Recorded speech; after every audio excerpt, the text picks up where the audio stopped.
All right, welcome back. Today we are going to talk about one of my favorite topics, which is resilience. How do you bounce back when life just keeps smacking you across the face? Does anyone ever feel like that? Like it's just like thing after thing after thing keeps coming and you're just like trying to stay afloat.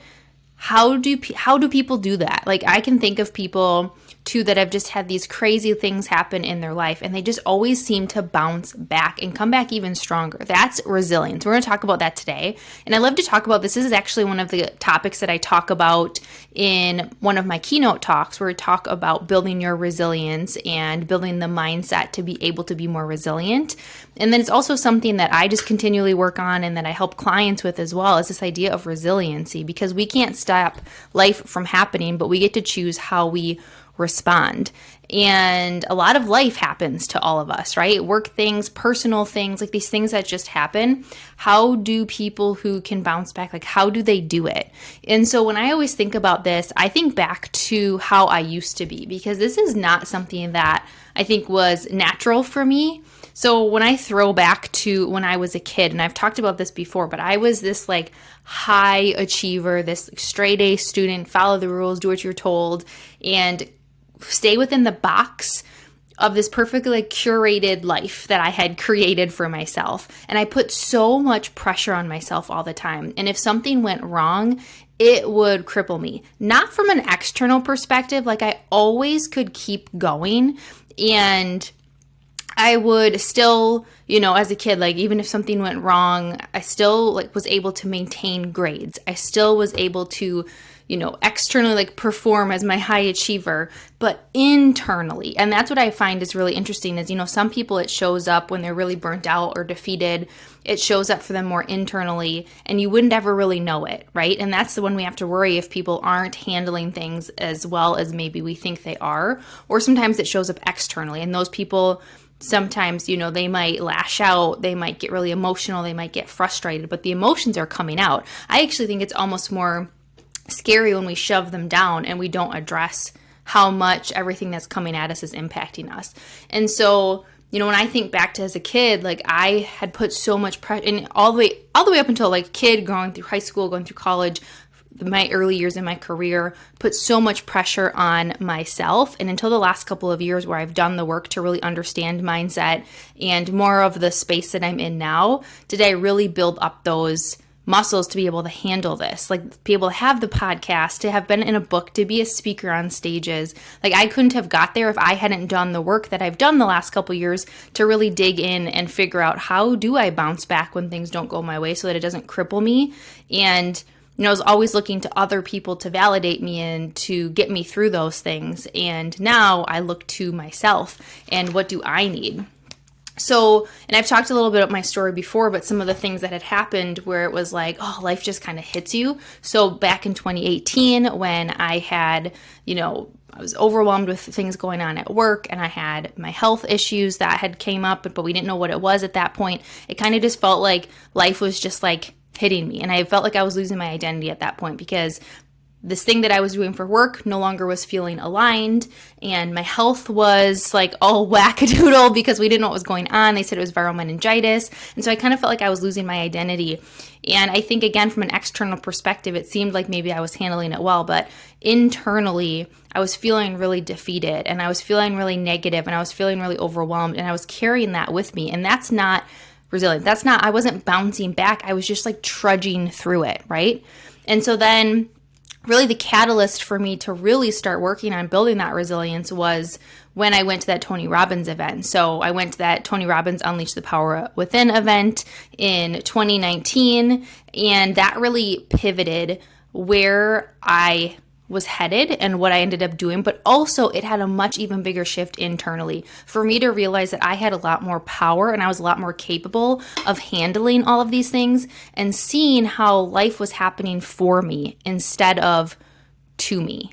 And that's part of being more resilient, is realizing that these things that are happening are not happening to you over and over. They're happening for you to build you stronger. And I think even there, they talked about one of these examples of like all these things that keep coming, they're to make you stronger. Like if you want to climb that mountain, if you've got really big aspirational goals in your personal and professional life, All of these things you need to go through is building up your strength in your muscles so that you are strong enough to reach the top of that mountain.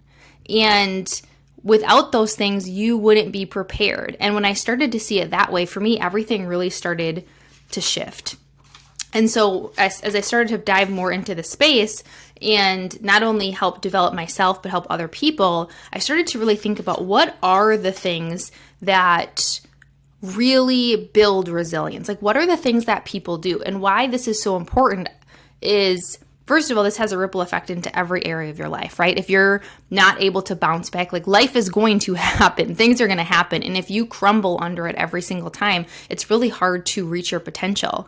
And I always come back to that statistic from Positive Intelligence where 80% of people fall below the mental fitness needed to reach peak performance and potential, which means only 20% of people are reaching their full potential. Well, those 20% of people, you can bet your butt that they have resiliency, that they have worked on building this and really harnessing the power of being resilient and building their mindset so that, because those 20% of people that reach their potential, have they not gone through things? No, usually those people, the people that you see that are like reaching their full potential and doing the thing that they said they really wanted to do, they are usually the ones that have been through the most.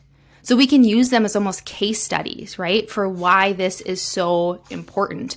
And we also know that when people build these things up, you see an increase in a lot of different areas. Like, you see an increase in performance. You see an increase in being more creative. You see an increase in, if you're a leader, in the success of your teams.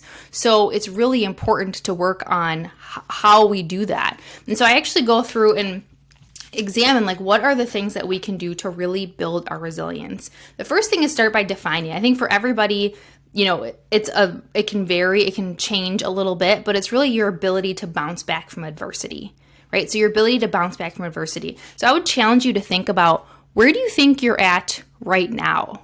If you had to rate yourself on a scale of 1 to 5, 1 being I have no resilience, I kind of crumble when things aren't going perfectly or the right way, or when life comes at me, or 5 being I'm really resilient, I really can bounce back. Where do you think you land right now? And really think about that. And I think, again, one of the quotes that really helps me to remind this of this is like, is life happening to you, or is it happening for you, right? Because there are a lot of moments and things that are outside of our control that we cannot control that happen to us, but we control how we respond, right? We get to choose how we respond, and therein really lies the power. So I want to go over a couple things that you can do to build, I always say, like, the resilient muscles. I talk about mental muscles, but it's also like these resilient muscles. What are the things you can do to build your resiliency? And the first thing is to develop your self-awareness, right? So I talk about this a lot. First, you need to be aware of, how do you currently respond when you're experiencing a stressor? When something happens to you, does it completely knock you down, and do you stay stuck in that thing and not able to move past, right? That person that's like, of course this happened to me. Stuff like this always happens. How long do you stay there? Are you able to bounce back? We have to start from a place of self-awareness first, right? And really being able to be aware of ourself and how we are responding. And a really good way that you can do that, as I've talked about this before, but the model of your thoughts create your feelings, which create your actions, which create your results. If you want a different result, if you want to be able to bounce back easier, if you want to be more resilient, if you're failing to achieve a goal that you really want because you feel like you keep getting knocked down, to change the result, we need to go back and examine the thoughts that's creating that result for us. So what are you thinking? Are you thinking, I'm just not this way. I'm just not a resilient person. Well, of course you're not then, because you just put that label on yourself. You put yourself in that box. How can you shift your own thinking around it so that you can reset that domino effect and tell yourself the things that you want to be true for yourself, instead of telling yourself a story about what may or may not be true, right? Because that's something that you're doing. And what we resist persists, right? If we don't become aware of and address those thoughts that we're having, they're going to come spilling out, right? I always use this example of, like, I was really good at kind of like shoving my emotions down, and when tough things were happening, it's okay, it's fine, right? Trying to just be positive, but I wasn't actually allowing myself to feel those things or to experience them and identify those feelings. And when you do that, they're going to at some point come spilling out, usually in a way that you don't want, right? We need to sometimes sit in that feeling instead of just moving past it, which really brings me to the second thing to build your resilience is to give yourself grace and compassion, right? How often do you allow yourself to actually feel the emotions that you have? I know for me, I didn't. I identified myself as not an emotional person, and in doing that, what really happened is I was just hiding my emotions, and I didn't necessarily know how to handle them until I would get to that point of burnout or really frustration. And if you can actually learn to give yourself grace and acknowledge, like, wow, I feel really overwhelmed. Like, I just need a minute. What do I need? Like, what do I need right now? Asking yourself, what do I need right now? This thing happened, then this thing happened, this thing happened. Like, I just need a minute. And giving yourself compassion to say that's okay, that pause helps build your resilience instead of trying to shove it down or push past it. And what you focus on expands, right? So I love this saying as well, what you focus on expands. So when I think of, all of the things that kind of led me to really focusing on resilience and helping people with it is, so we had those tough years. We had 2019 where I went to Tony Robbins, and then we had, coming into 2020, obviously everything that happened in 2020. And then we had, I was home with my son, and I was with the pandemic, and I'm home with my son with the pandemic, and we're building businesses and all of these things, right? Just all of these things just kept happening. And then 2021, I felt like was a blur. Like, I don't know if anyone else felt like 2021 was a blur, but I felt like it was a blur over here. And so then we had a lot of other things happen at the end of 2021. We come into 2022, you're thinking like, this is our year. Like, this is the year. And 2022, as I've talked about before, ended up being one of the toughest years that we had.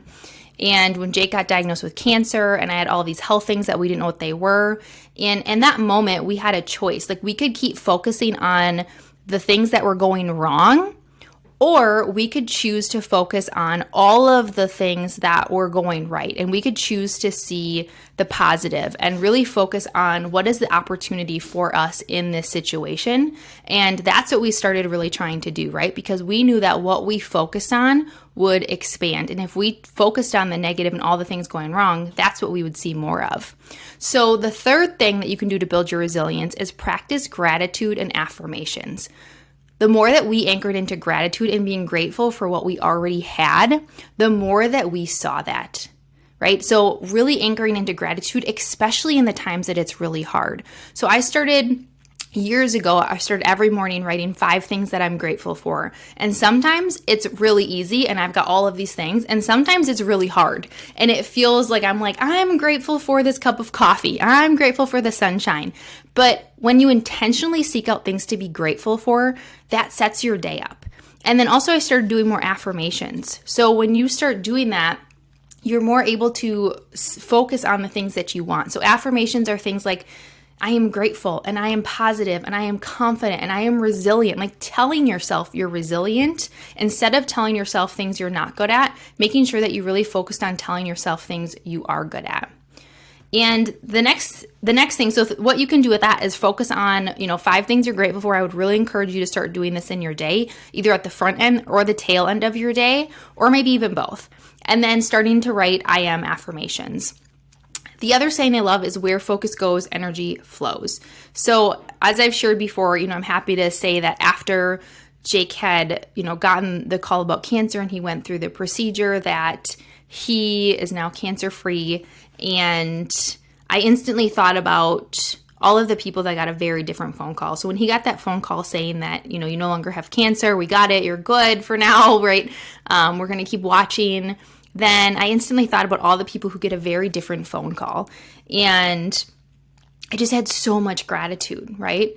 But I still was dealing with a lot of different health issues myself. I've shared that before. And until August of 2022, we didn't know what it was. And then when I got the Lyme's disease, kind of the late stage Lyme's disease, co-infections, mold, like gut things, like I had all these things. And I could have just been so mad that it took so long, and I could have been so frustrated, but I really genuinely think because of all of the work that I had done, I remember feeling overcome with emotion when they called me with the results. because I was grateful to have those results, which sounds strange, but I was so relieved to have answers and have a plan then of what we could do. And I was so proud of myself for all the things I had overcome and all the things I was able to still do while I was dealing with all of this stuff.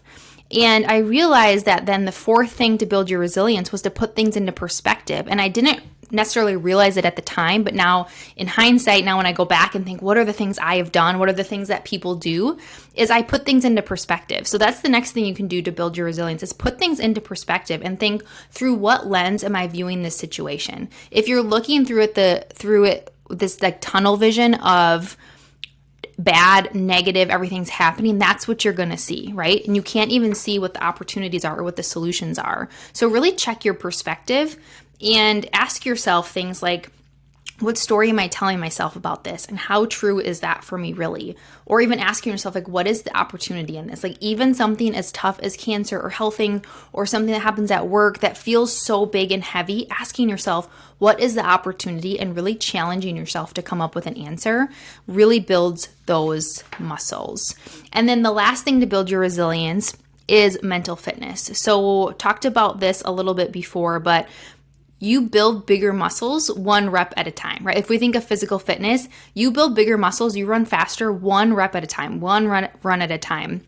And I can tell you that the reason that, I can intentionally now seek out gratitude and opportunities and even in those really hard moments is because of building those things, right? Because I've intentionally put the time in to do this, and all of those little things have added up. And when you do it in the small moments, then when really big things happen to you, you've built up the muscles to do it. So when we talk about mental fitness, it's your capacity to respond to life's challenges with positive rather than negative mindset. And getting into the brain, if we're constantly operating from that survival mode, that's in parts of our left brain, parts of our limbic system, parts of our brainstem, like that fight or flight, and it's taking over. And it's really hard to see opportunity to think creatively. And when we can learn to actually pause in the moments that are really challenging and choose how we want to respond, we actually activate parts of our right brain, which has and then also parts of our middle prefrontal cortex or empathy circuitry, parts of our right brain that allow us to tap into more empathy, more curiosity, more creativity, and see solutions, see opportunities, see how we can make the most of this, right? And when I started to learn the science behind this, it took it all to a whole new level because it then wasn't just like, okay, I'm doing gratitude, I'm writing affirmations, and it didn't feel pointless. It felt like you can actually change your brain. Right? So when I started getting into mental fitness through positive intelligence and learning more about neuroscience and all of that, it not only helped me, but it allows me to help my audiences when I speak. It allows me to help my clients and be able to say, when you do these things, you actually can rewire your brain. And I totally geek out on the neuroscience of this, but you can actually rewire your brain. You can create new neural connections. So when you start to catch those thoughts that are spiraling into like the negativity, and you start to build up the muscles of pausing and taking a breath and taking a minute and choosing how you want to react, you actually can create new neural connections so that you build more of tapping into that right side of your brain, which I think is fascinating. And the thing with resilience is, again, you can't just learn about this. Listening to this podcast, reading books on it, listening to other people's podcasts, watching videos, like that is all great and that's great information. But the way to actually do it is you need to put it into action. You need to start actually doing these things. So take some of these tools that I'm giving you and start implementing them because that's how you do it. So when we look at the mental fitness piece, what we're really doing, the neuroscience of habit formation, as we say with the research, is when an event happens to you, you essentially come to this fork in the road where you go, this is bad or this is a gift. And the more that we have done this is bad, we've created those connections and it's a habit now. So when something happens to you, you're just instantly going to this is bad. What you can learn to do is when that thing happens, you can learn to pause and choose to see it as a gift, choose to see it as an opportunity.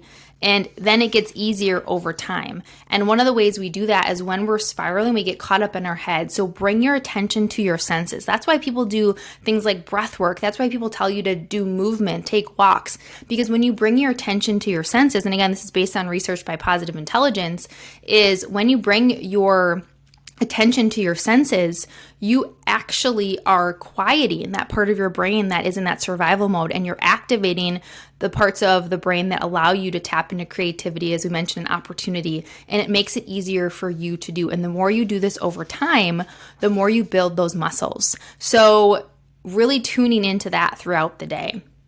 So I really want you to think about, so we talked about a lot. We talked about a lot today, all of these different things, and I don't want you to go back and after you listen to this and think that you need to do all these things. Start with something. What is the thing that stood out to you the most about what I talked about?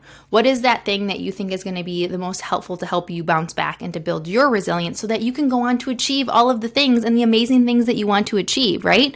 Is it working on your self-awareness? Is it giving yourself more grace and compassion? Is it setting up more intentional time for gratitude and affirmations? Is it part of the mental fitness? Is it putting into perspective, like which of these things can you take to start implementing? And I help clients with mental fitness. I actually have an app that I can give to my clients. It comes with a little assessment. And you can actually see what is your current mental fitness, which is really fascinating. And then there's an app that goes through different mental fitness, like reps, quote unquote, like reps that you can do during your day to build your muscles. So if that's something you're interested, you should definitely reach out to me and we can talk through what that looks like to build your mental fitness. But I want you to take these things and I want you to know that you can do this no matter what you have been through. Look at the people who have been through things and try and emulate. What is it that they do? What do they have within them? It's not anything that anybody gave to them. It's something that they developed within themselves, and you can do the same thing. So get out there, work on your resilience, and you've got this.